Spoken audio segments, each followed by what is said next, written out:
I talk to a lot of people who are dating or hoping to find a long-term partner. I always ask them what they're looking for, and sometimes they have a hard time identifying much beyond things like physical appearance or maybe level of education. But there's so much more to finding a good match than things like that. In truth, humans are wired for romantic love. 63% of men and 53% of women believe in love at first sight, but I think we have to be careful about that. Strong attractions can be driven by our neurohormones and sometimes by our own troubled family of origin. It's possible to have a very strong attraction to someone who isn't ultimately going to be good for us. I'm psychotherapist Shavaun Scott, and on this channel, I respond to questions about everything related to psychology, relationships, and mental health. If you enjoy this program, please like it and feel free to subscribe to my channel. Now, if you were dating, would you have a list of the kind of things you're looking for? Some people make lists, but then they abandon them when they meet someone and feel that magic chemistry hit. But chemistry can trick us. It doesn't predict the success of a long-term relationship because passion can be very short-lived. I'd like to share the 10 things that I believe make a long-term relationship successful. The first thing is choosing a partner with a solid psychological foundation. This means that they have an essentially healthy personality. A good term for this is emotional intelligence, which means a person is insightful and they can regulate their emotions. They understand what they're feeling and they can discuss emotions like anger and sadness or disappointment, and they can see how their emotions impact their behavior. Someone who's emotionally intelligent makes conscious choices about their lifestyle, their work, and their relationship. You don't see evidence of addictions, compulsive spending, angry tantrums, or other impulsive behaviors that get them into trouble. They seem solid and stable, not dramatic and erratic. Now, number 2 is incredibly important. They need to share our values. Many people don't consciously think about what their values are, but despite that, we all have values. Our values are the things that are important to us in the way we live our lives and the work we do. Our values determine the kind of life we want, what our priorities are, and they ultimately determine the choices we make. When we live according to our values, we feel satisfied. But when we're out of sync with our own values, we're not at peace, and this can cause stress and unhappiness. There's the old saying in dating that opposites attract, but this isn't true when it comes to values. Now, it's common to be attracted to a person who has personality qualities different from our own. Perhaps an introverted person is attracted to someone who's more outgoing, but this is different than values.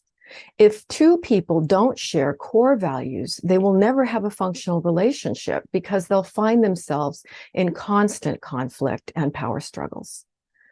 But people with very different values often end up together. If one person values family time and the other values financial achievement much more and works 70 hours a week, there's a built-in conflict. One may value monogamy and the other not so much. Predictable problems will follow. One may value saving money and living frugally, and the other values lavish trips and expensive clothing and cars. The point is not that one is right and the other wrong.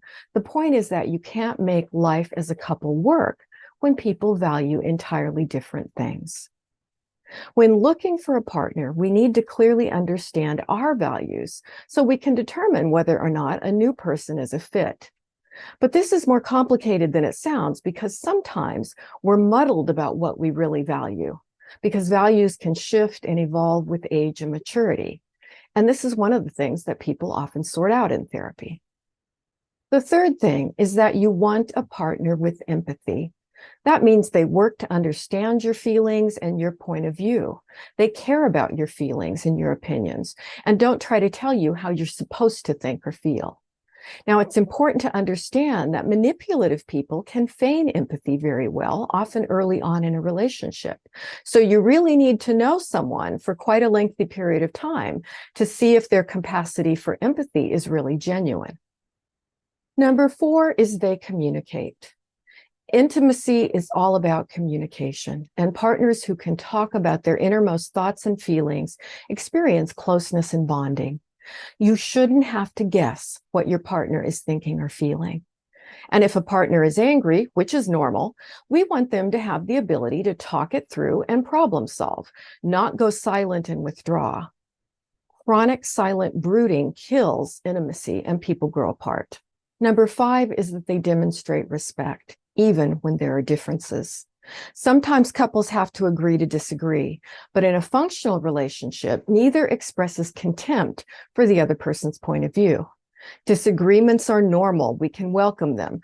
And emotionally mature people can tolerate the fact that their partner may look at something differently, as long as the difference is not about something that's a core value. Number 6 is that they acknowledge their imperfections and accept that others aren't perfect either. It's a problematic sign when a person always has to be right and expects perfection from others. Number 7 is that they work on compromises. Successful long-term relationships require the ability to compromise. There needs to be give and take, so both partners feel that most of the time they're satisfied in getting their needs met. This is particularly important when it comes to the division of labor in the household when people live together.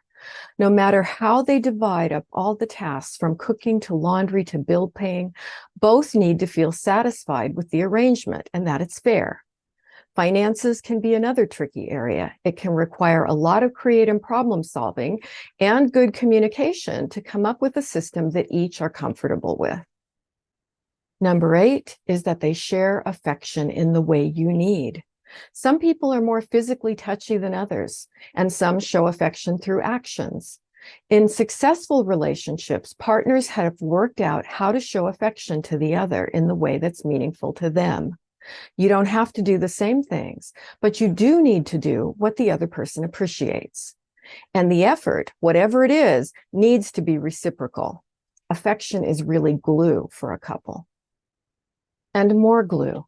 Number 9, a successful couple has fun together.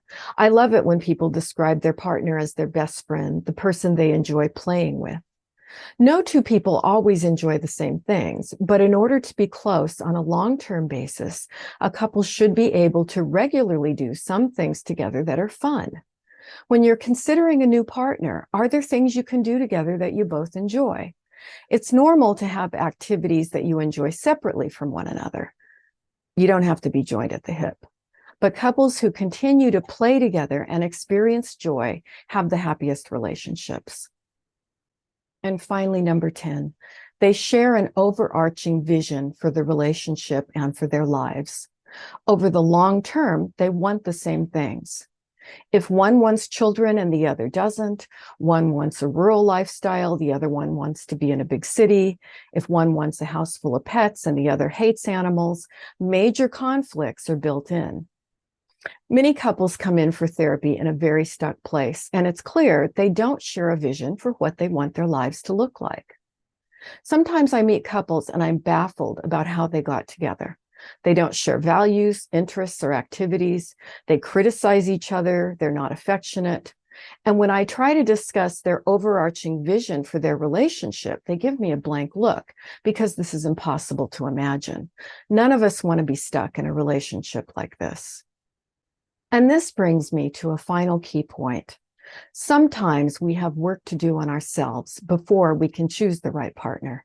We may need to work on developing more emotional intelligence, insight, or skills in self-regulation and communication. We need to come to clearly understand what our values are. And we need to have the qualities of emotional maturity before we can recognize them in another person. So working on becoming our best selves will put us in a much better position to find a partner who makes our life better. Now, I like to see a couple together at least 2 years before making a long-term commitment like buying a house or having kids.